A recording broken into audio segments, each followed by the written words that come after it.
విశాఖ నగరంలో జగదంబ జంక్షన్లో ఉన్న క్రిస్టియన్ ప్రాచీన రెజిమెంటల్ బరియల్ గ్రౌండ్ ఎదుట రాజకీయ పార్టీల సమావేశాలు, వ్యాపార వాణిజ్య ప్రకటనల బోర్డులు ఏర్పాటు చేసి క్రిస్టియన్ పవిత్ర స్థలాల హక్కులకు భంగం కలిగిస్తున్న వారిపై ప్రభుత్వం తగిన చర్యలు తీసుకోవాలని క్రిస్టియన్ మైనారిటీ కౌన్సిల్ అధ్యక్షులు డాక్టర్ వి శ్రీధర్ డిమాండ్ చేశారు. గురువారం జగదంబ జంక్షన్లో ఉన్నటువంటి రెజిమెంటల్ బరియల్ గ్రౌండ్ మోర్స్ జానువా విటే ప్రాంగణం ఎదుట విలేకరుల సమావేశం నిర్వహించి ఆయన వివరాలు వెల్లడించారు. జగదంబ జంక్షన్ లో ఉన్నటువంటి రెజిమెంటల్ బరియల్ గ్రౌండ్ మోర్స్ జానువా విటే క్రిస్టియన్ శ్మశాన వాటిక ఫ్రెంచ్ పాలకుల కాలంలో నిర్మించడం జరిగిందని తెలిపారు. మోర్స్ జానువా విటే అనేది లాటిన్ పదబంధాన్ని death the gateway to life లేదా death the door to life అని అనువదిస్తుందన్నారు. ఇది తరచుగా అంత్యక్రియల స్మారక చిహ్నంగా ఉపయోగించబడుతుందన్నారు.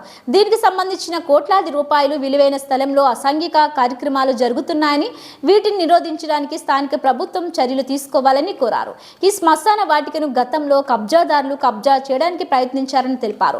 నగరంలోని క్రిస్టియన్ ప్రజల అవసరార్థం ఈ బేరియల్ గ్రౌండ్ను వాడుకలోకి తీసుకురావాలని కోరారు.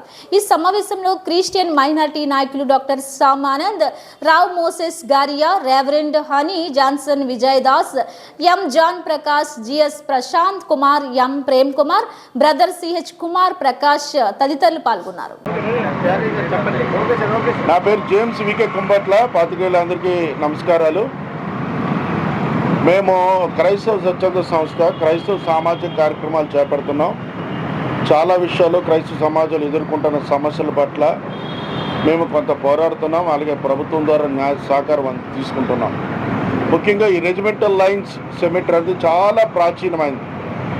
ఇది చాలా మాకు బరియల్ గ్రౌండ్ అనేది చాలా పవిత్రమైనది. మాకు చర్చిలంత విలువ బరియల్ గ్రౌండ్స్ అంతా పవిత్రం లేదు. పురాతన దినాల్లో చర్చిలోనే బరియల్ గ్రౌండ్ ఉండేది, మాకు అంత ప్రాధాన్యత. కనుక ఇది చాలా కారణాల వలన ఇది చాలా ఇబ్బందులు గురవుతుంది. అంటే ఈ గోడల మీద వేరే విషయాలు రాయడం చూడండి, దేవాలయం మీద వేరే మాటలు రాయకూడదు. కానీ ఈ మధ్యకాలంలో ఈ గోడల మీద వేరే విషయాలు రాసి క్రైస్తవ మనోభావాలు దెబ్బతినేలా చేయడం, అలాగే ఇక్కడ కొన్ని రాజకీయ పార్టీలు కూడా ఫ్లెక్సీలు పెట్టి చాలా అపవిత్రపరచడం జరుగుతుంది. కనుక చాలామంది సంఘాలు, క్రైస్తవ నాయకులు, పెద్దలు మాకు చెప్పారు, దయచేసి ఈ విషయం పట్టించుకోండి. సిఎంసి వారు, క్రిస్టియన్ మైనారిటీ కౌన్సిల్ వారు, మీరు యువకులుగా ఉన్నారు, ఈ విషయం పట్టించుకుని అంటే మేము ఆలోచించి ఒక నిర్ణయం తీసుకొని చుట్టూ నిన్న పెయింట్లు వేయడం జరిగింది. ఈ ఫ్లెక్సీలు కూడా మేము కేవలం ఏ వాణిజ్య ప్రకటనలు కానీ లేకపోతే ఎటువంటి రాజకీయ ప్రకటనలు కానీ వేరేవి చేయకుండా కేవలం మా దేవుని మాటలు పెట్టే దీన్ని భద్రపరచుకోవడం జరిగింది. ఇంతే తప్ప ఎవరి మీద పోరాటం కానీ ఇది ముఖ్యంగా విసిసిబి అనే మా క్రైస్తవ సంస్థ ఉంది బరియల్ గ్రౌండ్స్కి. వారే ఇన్నేళ్లు చూస్తున్నారు. ఇప్పుడు వారాధీనంలో ఉంది. వారే దీని మీద కొన్ని కోర్టుకు వెళ్ళి కూడా గెలుచుకొని చేయడం జరిగింది. వారికి నమస్కారాలు. వారు చాలా క్రైస్తవ సమాజానికి సహాయం చేశారు, ఇప్పుడు చేస్తూనే ఉన్నారు. వారికి మేము ఆర్థిస్తున్నాం.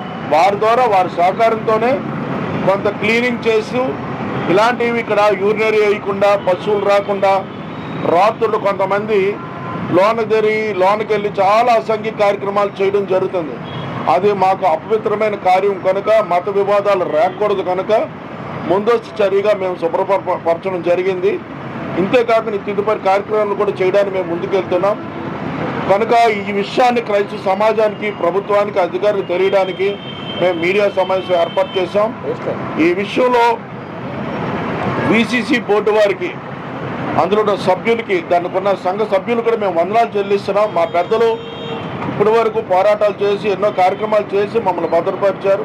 మేము కూడా వారితో కలిసి సమాజ కార్యక్రమాలు చేయడానికే ముందుకెళ్ళాం. ఈ విషయాన్ని క్రైస్తవ సమాజానికి, అలాగే ప్రభుత్వాలకి, అధికారులకి మీడియా ద్వారా మీ అందరి సహకారంతో మేము తెలియపరచుకుంటూ ఈ మాటలు ముగిస్తున్నాం.